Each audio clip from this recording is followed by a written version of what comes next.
안녕하십니까. 둥지과학교실의 대표 강사 이재희입니다. 둥지과학교실은 자연현상에 대한 논리적이고도 체계적인 지식과 함께 과학을 공부하는 데 필요한 수학도 기초부터 심화까지 차근차근 제공합니다.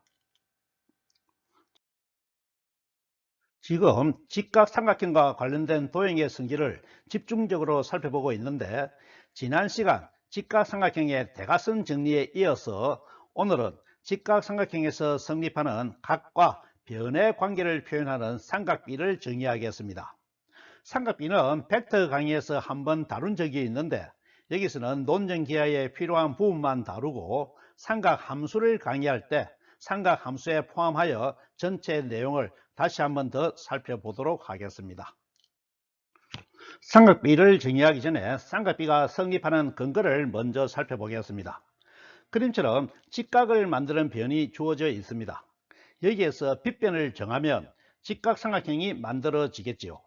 그런데 정면구에 의해서 세 변이 만드는 삼각형은 오직 하나뿐이기 때문에 빗변은 한 직각변과 이루는 각의 위치와 크기가 정해지면 한 가지로만 정해지고, 그에 따라서 직각삼각형을 이루는 세 변도 오직 한 가지 경우로만 정해집니다.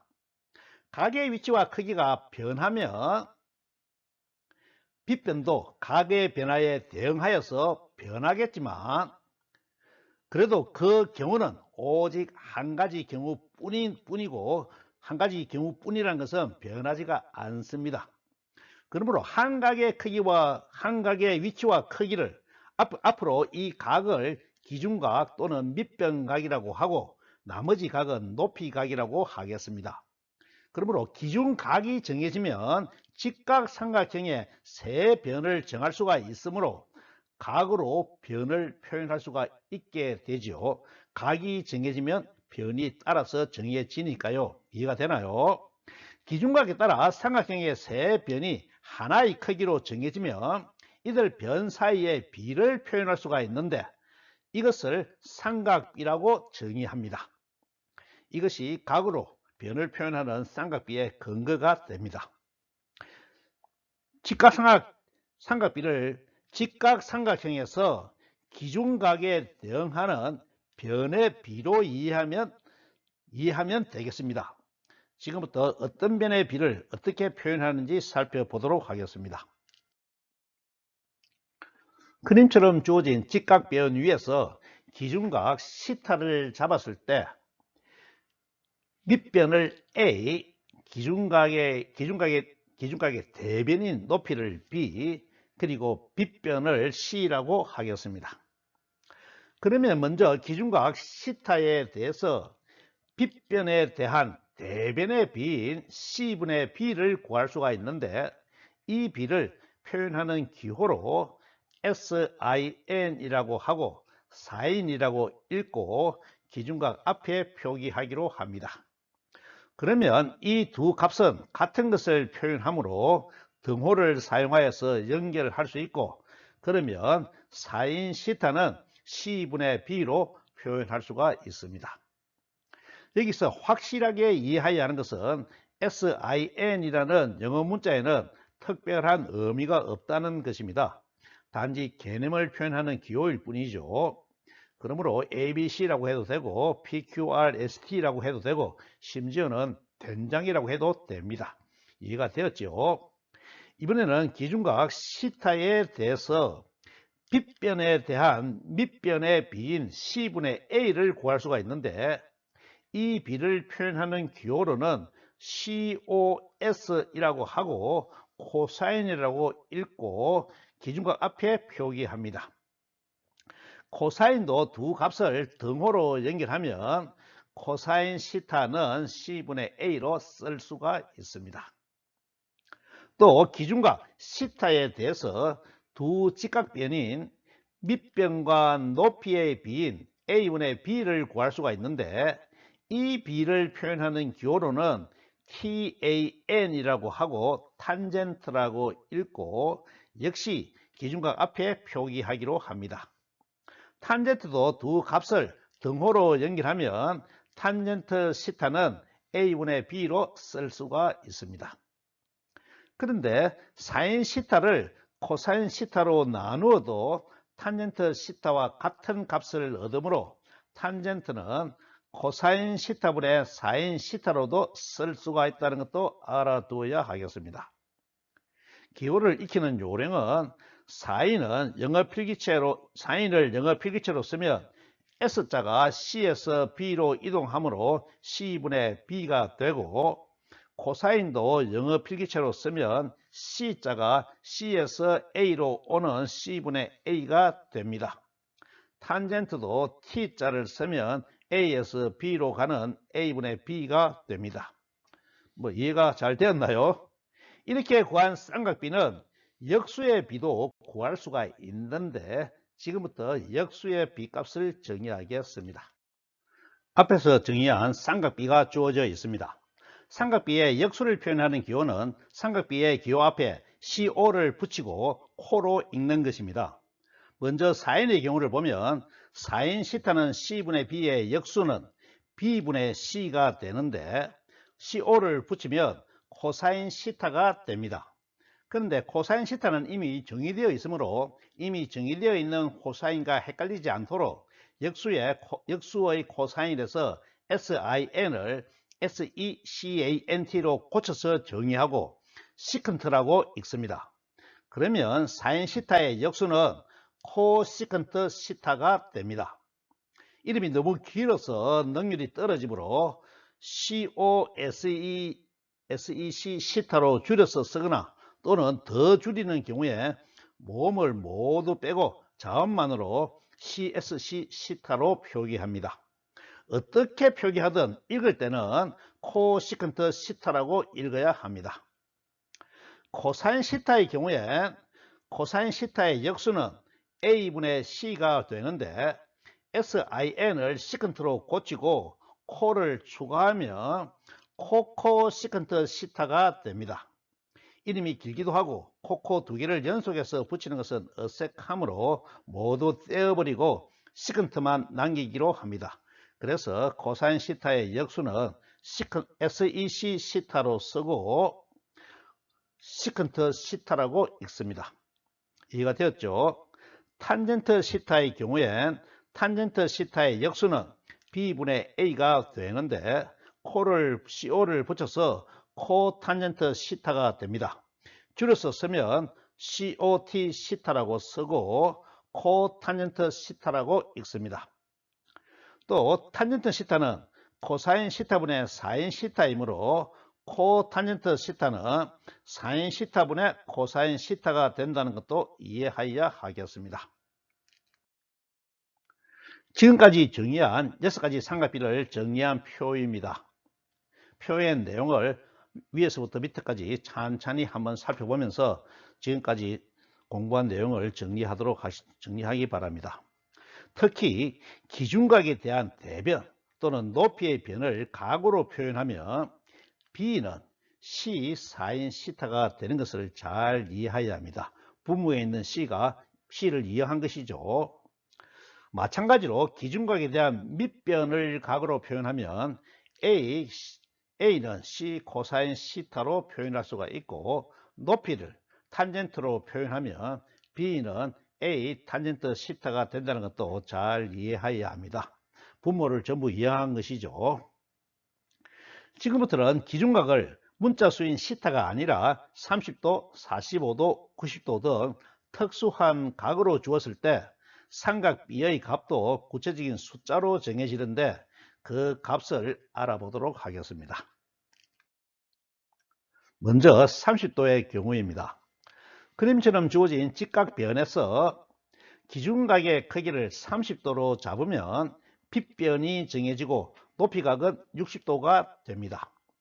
그리고 기준각의 위치를 단위 길이 1인점으로 정하면 높이각 변의 길이는 루트 3분의 1이 되고 빗변은 루트 3분의 2가 됩니다. 직각삼각형만 분리하여서 표현하고 변의 길이에 있는 분모를 유리화하기 위해 모든 변의 루트 3을 곱하면 세 변은 루트 3과 1과 2가 됩니다. 이것을 기준각을 기준으로 수식으로 표현하면 직각삼각형 30도인 경우에는 루트 3, 1, 2로 표현할 수가 있습니다. 물론 세상의 수는 피타고라스 정리를 만족하여야 하므로 피타고라스의 세 쌍수라고 합니다. 기준각이 30도인 직각삼각형에서 삼각비를 구해보면 4인 30도는 빗변분의 높이이므로 2분의 1이 되고 코사인 30도도 빗변분의 밑변이므로 2분의 루트 3이 됩니다. 또 탄젠트 30도는 루트 3분의 1이 되는데 유리화를 하면 3분의 루트 3이 됩니다. 이해가 되었나요? 이번에는 주어진 직각변에서 기준각이 45도인 경우를 살펴보겠습니다. 기준각이 45도가 되면 빗변이 정해지고 높이각도 45도가 됩니다. 이번에도 기준각의 위치를 단위 길이 1인정으로 정하면 높이각 변의 길이도 1이 되고 빗변은 루트 2가 됩니다. 이것을 직각삼각형만 분리한 다음에 기준각 45도를 기준으로 피타고라스의 세 상수로 표현하면 1대 1대 루트 2로 표현할 수가 있습니다. 선분의 길이니까 대를 붙여서 읽기도 하죠. 기준각이 45도인 이 직각삼각형에서 삼각비를 구해보면 4인 45도는 빗변분의 높이이므로 2분의 1이 루트 2분의 1이 되고 분모 유리화를 하면 2분의 루트 2가 됩니다. 코사인 45도도 빗변분의 밑변이므로 4인 45도와 값이 같아서 2분의 루트 2가 되겠습니다. 또 탄젠트 45도는 밑변과 높이의 비이므로 1이 되겠습니다. 이해가 잘 되었죠? 이번에는 주어진 직각변에서 기준각이 60도인 경우를 살펴보겠습니다. 이 경우는 앞에서 살펴본 기준각이 30도인 경우를 시계 방향으로 90도 회전한 것과 같지만 처음부터 작도해 보겠습니다. 기준각이 60도가 되면 빗변이 정해지고 높이각도 30도가 됩니다. 이번에도 기준각의 위치를 단위 길이 1인점으로 정하면 높이각 변의 길이는 루트 3이 되고 빗변은 2가 됩니다. 이렇게 작동한 것에서 직각삼각형만 분리한 다음에 기준각을 기준으로 피타고라스의 세 상수로 표현하면 1대 루트 3대 2로 표현할 수가 있습니다. 기준각이 60도인 이 직각삼각형에서 삼각비를 구해보면 4인 60도는 빗변분의 높이이므로 2분의 루트 3이 됩니다. 코사인 60도는 빗변분의 밑변이므로 2분의 1이 됩니다. 또 탄젠트 60도는 밑변과 높이의 비이므로 1분의 루트 3은 루트 3이 되겠습니다. 이번에는 기준각이 0도와 90도인 경우에 극한의 경우를 살펴보겠습니다. 먼저 주어진 직각변에서 기준각이 0도인 경우입니다. 기준각의 위치를 단위 길이 1인점으로 정하고 기준각 0도를 잡으면 기준각에 대한 대변 높이는 0이 됩니다. 이 경우는 삼각형을 형성하지 못하지만 높이가 0인 삼각형으로 해석을 하면 빗변은 밑변과 같은 단위 길이 1이 되겠습니다. 그러면 피타고라스의 세 쌍수는 1대 0대 1이 되겠습니다. 여기서 삼각비를 구해보면 사인 정도는 1분의 0은 0이고 코사인 정도는 1분의 1이므로 1이고 탄젠트 정도는 1분의 0이므로 1분의 0이니까 0이 되겠습니다. 이번에는 직각변에서 기준각이 90도인 경우입니다. 기준각의 위치를 단위 길이 1인점으로 정하고 기준각 90도를 잡으면 기준각에 대한 대변 높이는 무한대가 됩니다. 이 경우에도 삼각형을 형성하지는 못하지만 높이가 무한대인 삼각형으로 해석을 하면 빗변은 높이와 같은 길이인 무한대가 되겠습니다. 그러면 피타고라스의 세 상수는 1대 무한대 대 무한대가 됩니다. 여기서 삼각비를 구해보면 사인 90도는 무한대분의 무한대로 1이 되고 코사인 90도는 무한대분의 1이므로 2영이고 탄젠트 90도는 1분의 무한대이므로 무한대가 됩니다. 잘 이해되었나요? 특수각을 표로 정리해 놓았습니다. 직각삼각형을 머릿속에 그려가면서 표의 내용을 새겨보시기 바랍니다. 이번에는 피타고라스의 세 상수에 대해서 알아보겠습니다.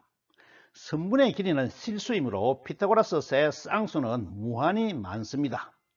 기준이 되는 밑변이 작은 수인 경우를 차례로 해서 10개를 표시하였으니 참고해 보시기 바랍니다. 물론 왼편에 있는 5개 정도는 외워두면 유용하게 사용할 수가 있겠지요.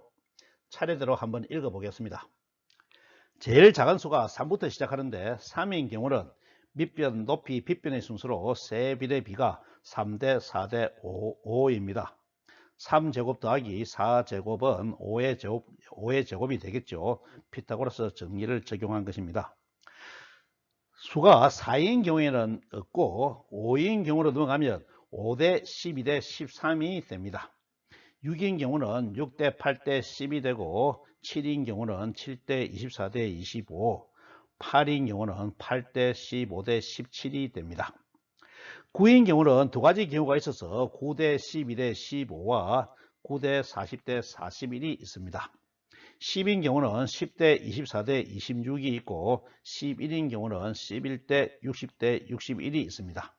12인 경우는 12대 16대 20이 있네요. 피타고라스의 세 상수는 이런 구조로 이해하면 수의 크기에 대한 감을 조금 잡을 수가 있습니다. 피타고라스 세 상수를 A, B, C로 두면 다음 수의 크기는 A가 B보다 작고 B가 C보다 작습니다. C가 제일 크죠. 그러면 피타고라스 정리를 적용해서 A제곱 플러스 B제곱은 C의 제곱이 되는데 C가 B보다 크니까 C를 B 플러스 D로 바꾸어 쓰면 B 플러스 D의 제곱이 됩니다. 이 식을 전개하면 B제곱 플러스 2BD 플러스 D제곱인데 B제곱이 없어지면 남는 것은 A제곱은 2BD 플러스 D제곱이 됩니다.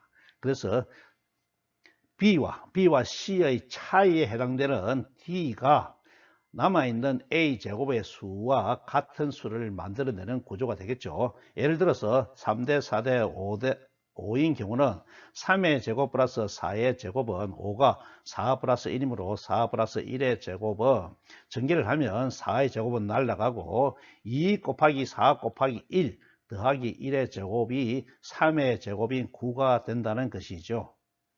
8대 15대 17인 경우를 살펴보면 8의 제곱 플러스 15의 제곱은 17이 15 플러스 2이므로 15 플러스 2의 제곱을 하고 15의 전개를 하면 15의 제곱은 없어지고 남는 것은 8의 제곱은 2 곱하기 2ab니까요. 2 곱하기 15 곱하기 2 더하기 2의 제곱이 64가 되어서 식을 만족한다는 이야기입니다.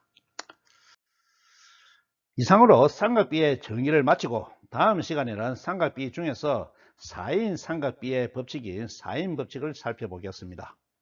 4인 법칙이 끝나면 코사인 법칙에 대해 알아보겠습니다. 이것으로 오늘 강의를 마치겠습니다. 감사합니다.